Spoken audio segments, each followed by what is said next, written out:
So you guys have been asking for this video for a long time. So finally, here it is. This is about something called stoozing.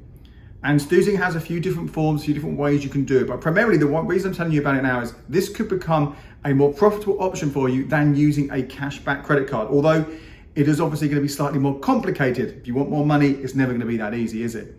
So I'll take you through the different ways you can do it and also share with you my thoughts on whether you should bother as well. And some of the pitfalls that you need to be aware of as well.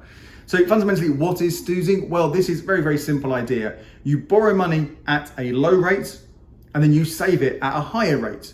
Therefore, you are using someone else's money, the money you're borrowing, to make a profit, to make an income. Now, this is something that people used to do more than a decade ago, probably before the 2008 crash. But since then, and with the interest rates on savings being so low, it's not really been something that you've been able to do. It hasn't been worth it at all, or if you have, the margins been so thin, again, I wouldn't have bothered with it. But as we've seen all these successive Bank of England base rate increases over 2022 and likely to continue into 2023, and we've seen as a result, savings rates start lifting up to much, much, much higher rates than we've seen in such a long time, it's suddenly back on the agenda. So there are a few ways you can do this. To say this is borrowing money, and one of the ways that most people will stooze is using a credit card, and ideally this is the most profitable way to do it, obviously, is you're doing it at 0%. And there are 3 different cards you can use for this. I'll take you through each method one by one. So the first of these is a 0% purchase credit card. I'm sure you know about these already. This is where for a set amount of time, at the moment it could be around 2 years, if not a little bit more, any spending you do on that card will be interest-free. You will not get charged any interest at all. So that means you don't need to pay it off completely every single month to avoid those interest charges. So therefore you've got, let's say you've got 2 years, every time you spend money, after doing it, whether it's after every transaction or do it daily, weekly, monthly, whatever it is, that money you did spend on the credit card, which you would have used to clear that credit card, you said move that to a separate savings account. And you keep doing that, you keep doing that. This obviously requires a little bit more legwork. You're gonna have to keep making sure that money is moved over when you're spending. But then at the end of that 0% period, what you would probably do is then clear that balance completely, because remember, you don't want to get charged interest on it at the end of that 0% period. Clear it with the savings you've got, and then whatever's left over, the little bit extra, that interest that you've made, that is your profit from doing this. So again, this is the one that I think replaced the cashback credit card potentially. The next one is using a 0% money transfer credit card. This is where a lump sum is transferred from this new credit card you get to your bank account to do with as you wish. Normally I say this is quite a good one for clearing overdrafts or catalog debts or things like that. But in this instance, you are basically getting a lump sum of cash. You're not going to get charged interest on it for a set period of time, although these ones generally are only 12 to 18 months. They're much shorter than with a purchase credit card. But that money sits there, no interest being charged from the credit card company. So you can just whack that in probably a longer term fix. And the advantage there is you'll probably get access to higher rates. Let's say you have transferred over for 18 months, put that money into an 18-month fix. At the end, take it out, interest is your profit once again, and you clear that debt completely. However, the problem, say, with this one is the transfer fee, and these can be between 3 and 4%. So yes, while you can get accounts at the time of recording this up to 5 and a bit percent, and that may improve, your margins are going to be much, much smaller. So you might decide it's not worth it for that amount of money. But again, simple one, money transferred over, put in savings, at the end, clear it off. No admin other than at the start and at the end. Another option with a credit card is a 0% balance transfer credit card. Now this could be whether you've got an existing credit card debt, you've got the money to pay it off, maybe you've got a bonus or a windfall, whatever, or maybe you've just made a big purchase on a cashback credit card. Or maybe this is what you do when you get to the end of the 0% period on your purchase credit card or your money transfer credit card, is to use a balance transfer credit card also at 0%. So this one will move the entire balance of a credit card into another one at 0%, and that potentially could extend the amount of time. So let's say you have had 18 months on a money transfer credit card, you move it across, maybe you can get 2.5 years potentially, maybe less, maybe more. Again, keeping that money saved, keeping it there, earning you interest while you have got no charges coming to you, no interest being charged to that credit card. But be careful, don't assume that you can immediately jump on to a balance transfer credit card at the end of your other 0% deals. It may well be that you're not going to be accepted for whatever reason, or the deals have changed or terms have changed without there. So make sure you can access those savings you've got to clear the debt in case you can't move on. And if you can reinvest that, resave that in another savings account. Now they're the main 3 ways. They're not the only 3 ways you can stooze. basically any kind of borrowing at a lower rate and you saving at a higher rate is stoozing. Back in the day when I was a student, a long time ago, it worked out quite well for me for my student loans to put them in high interest accounts and make some money on them until I needed to use that money, which wasn't until my third year. Nowadays, students, if you've got that 0% overdrafts, if you don't need to access them, you could do the same thing. But the same rule applies here in terms of fixing that savings. If you do that, you can't access the money. So you might want to sacrifice for a lower rate just so you can get it if you need it, or so you can clear it at the end of it. And also any kind of finance deal. A few years ago, we redid our kitchen. Although we saved up the money for this, and kitchens are, if you haven't done it yet, amazingly expensive. We had 10K that we saved up for the kitchen. I had that money, but that was all we had at that point. So what I did was I take out the 0% finance deal, wait a year, put that money in a savings account. Mainly this was about giving me some kind of backup just in case there's an emergency. I still had the money to access if I needed it. Didn't need to. That money stayed in there earning interest. Admittedly, at the time, rates weren't amazing, so it wasn't a huge amount. But then at the end, when year was up, came to pay off that kitchen, I took the money out of savings and cleared that debt. Now, when it comes to the credit cards, I've made it sound pretty simple, right? You borrow some money over there, you stash it over there, and eventually you use that to pay that off.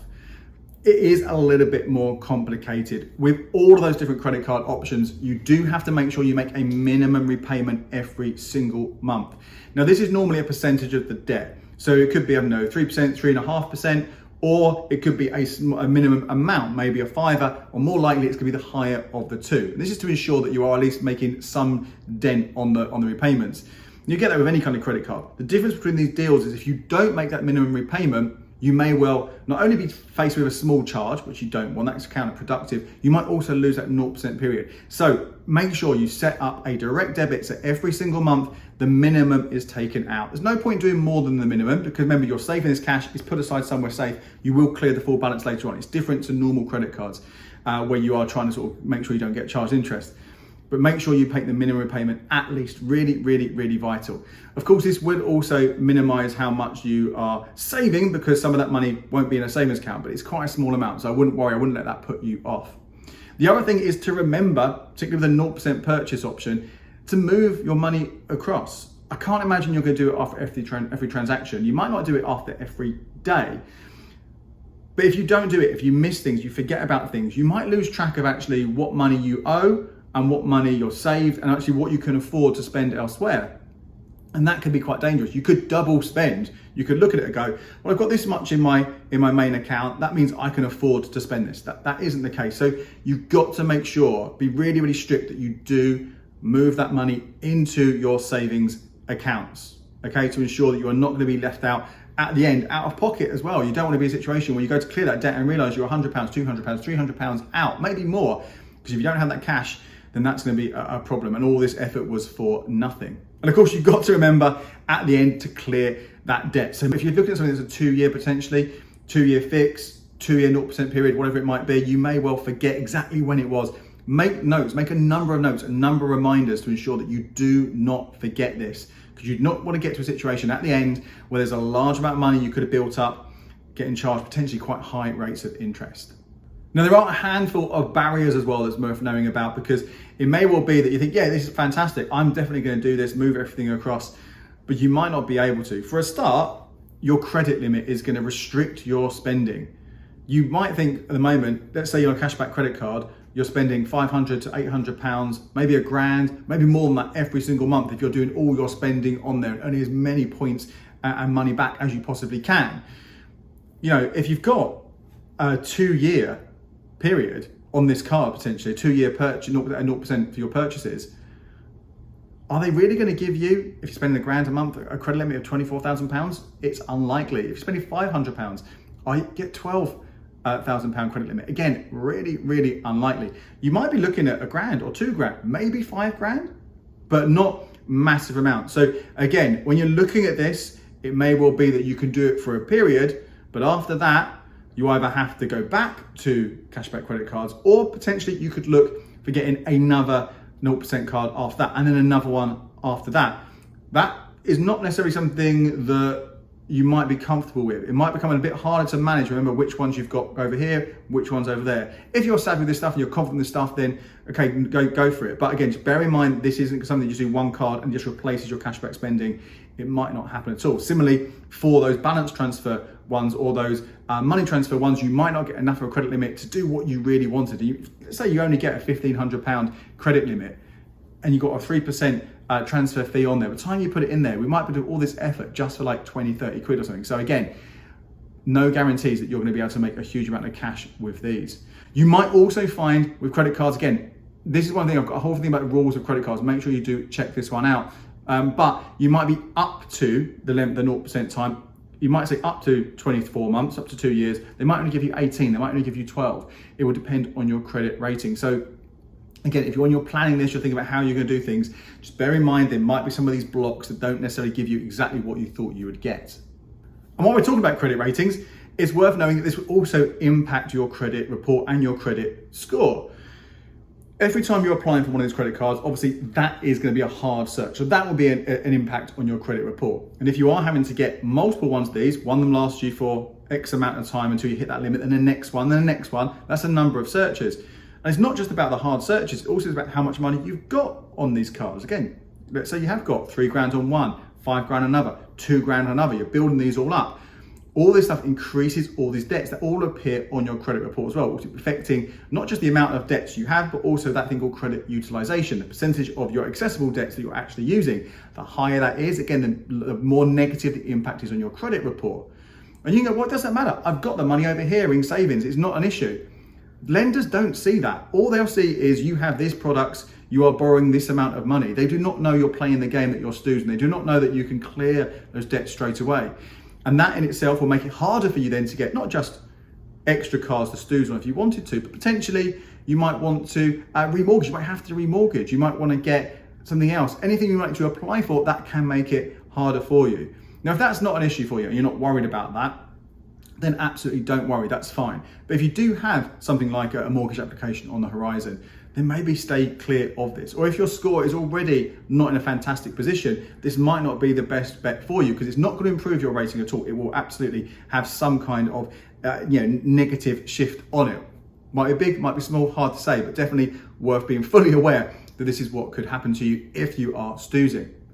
Now, before I get on to comparing these to cashback credit cards, I do want to talk about choosing the best savings accounts. I'm not going to go into a huge amount of detail in this video because every single month I do an update on the best savings accounts. So if you haven't already subscribed to the channel, please do hit that link. Every month I'll tell you what the best ones are out there. At the time of recording this, just to give you an indication or an idea of what you could be getting, there are regular savers paying 5.25%. There are limited access savers, so you can put up to 5 grand in an account paying 5.12%. That gives you an indication of what you could be getting if you're stoozing right now. The best cashback credit card right now gives you equivalent of 1.2%. That is a big, big difference. Remember, when you're choosing those accounts though, rate's gonna be really important, but accessibility is also really, really important. Remember, if you have a long period on a money transfer or a balance transfer where you know you've got a set period, a chunk of cash, and a set period to invest it, to save it, then you can go for some of those fixed rates with higher save interest rates. If you are someone using a 0% purchase credit card, you need to make sure it's in an easy access account or a regular saver, but at least you need to be able to make sure you can get that money, add to that money account every single month, but also get to that money at the end of that 0% time. You've also got to watch out the impact that this additional money that you're putting into savings account as a result of stoozing has on your personal savings allowance. If you already have other savings elsewhere, and again, if you've already taken advantage of some of those higher rates, extra money coming in, it may well be this gets you closer and closer to that allowance where you have to start paying tax. I've done a whole video looking about how this works and whether you'll be paying tax on savings. Check that one out if you're interested. But just bear that in mind as well, that you might have to pay tax on some of these additional earnings you get, and that may well impact, again, that comparison of how it works against different cashback cards. So should you be stoozing? Well, there's a simple answer for 2 of those options. The 0% money transfer credit card and the 0% balance transfer credit card forms of stoozing. If you absolutely can get a decent amount of money in your savings rate compared to what you pay on the transfer fee, if there's a transfer fee there, then you go ahead, knock yourself out and do it. Bearing in mind what I said earlier on about credit limits, maybe restricting how much you can actually do on those. But those ones, if the rate is big enough difference, go for it. I think at the moment, balance transfers, yes, money transfers, probably not because of that fee. When it comes to 0% purchase stoozing versus a cashback credit card, that comes a little bit more complicated. I'll share my thoughts on this now. First of all, you've got to remember that interest on savings is AER, annual equivalent rate. That's what you would get if the money was there for a whole year. Whereas with cashback, you just get that rate. So let's say you spend £100 on a 0% purchase card, and straight away that £100 goes into a savings account paying 1%. I know we can get more than that right now, but just give you an example, 1%. If it's there for the whole year, you get that 1%. You'll get £1 back. Likewise, if you are spending £100 on a cashback credit card or debit card, straight away at 1%, you'll get £1 back. So they are exactly the same. But let's say you're spending on that 0% purchase card 6 months into a year, and at the end of that year, you will be paying off that card, right? That's how long your 0% period is for. Well, that 1%, you're only going to get it for 6 months. You're not going to get it for the full 12 months. You'll get less. So at that point in the year, the cashback card absolutely would win because you're getting that money straight away. And not only have you got that money, I know it's not much, but you obviously could save that elsewhere. So that's if they're pretty much the same rate. Now, when they start getting higher, when the savings rate starts to outpace the cashback rate, that's when it starts getting more interesting. Now, it wasn't worth it when you had Chase, for example, offering 1.5% interest on savings, which we were all excited about, weren't we, earlier this year? That one wasn't enough to justify it. Maybe you made a bit more, maybe not, depending how it was split, but that wasn't worth stoozing. Difference is now we are talking, say, of interest rates of 3%, 4%, potentially 5%, maybe more. And the best cashback rate is still 1.2%. So it really doesn't make too much of a difference in that sense. You're still going to be getting overall more money by stoozing your cash, but 0% purchase credit card rather than a cashback credit card on an ongoing rate. Maybe you might decide as the months go on, when you get closer and closer to the end of that 0% period, that you don't want to do it, you move back to a cashback credit card because you're guaranteed that amount of money there straight away. But again, rates are so different right now. Stoozing absolutely does win. But cashback credit cards aren't just about the ongoing rates. And this is where I think cashback credit cards still have a very, very important role for a lot of us. It's that welcome bonus. Now, these can be pretty hefty, they can be pretty decent. And when they're boosted, particularly from American Express, but also from the Barclaycard Avios ones, it's happened from time to time, they could be worth 150, 200, maybe go up 250, 280 quid, depending how you convert those points that you earn. That, often on a £3,000 spend, could be the equivalent of 8%, 9% return over a short period, maybe 3 months. Much, much better than you're going to get right now with stoozing. Much, much better. So I actually think the priority should be, before you stooze, is to make sure you've taken advantage of all the welcome bonuses that you can. Now, that might be just 1 or 2, depending on the card you have, you might be able to get 3 or 4. Take advantage of those ones. And obviously there are restrictions there. Sometimes they do require high spending, which might rule you out, but take advantage of those ones beforehand. Then potentially it is worth having a look at the stoozing options. But bearing in mind again that you may well find that your credit limit isn't enough to cover more than 2, 3, 4 months of spending. And then you've got to make a decision. Do you get another one of those cards if you can? Or do you go back to a cashback credit card? But overall, right now, this is a good opportunity to give stoozing a go. My name's Andy Webb. Thank you so much for watching. Make sure you check out these videos right here.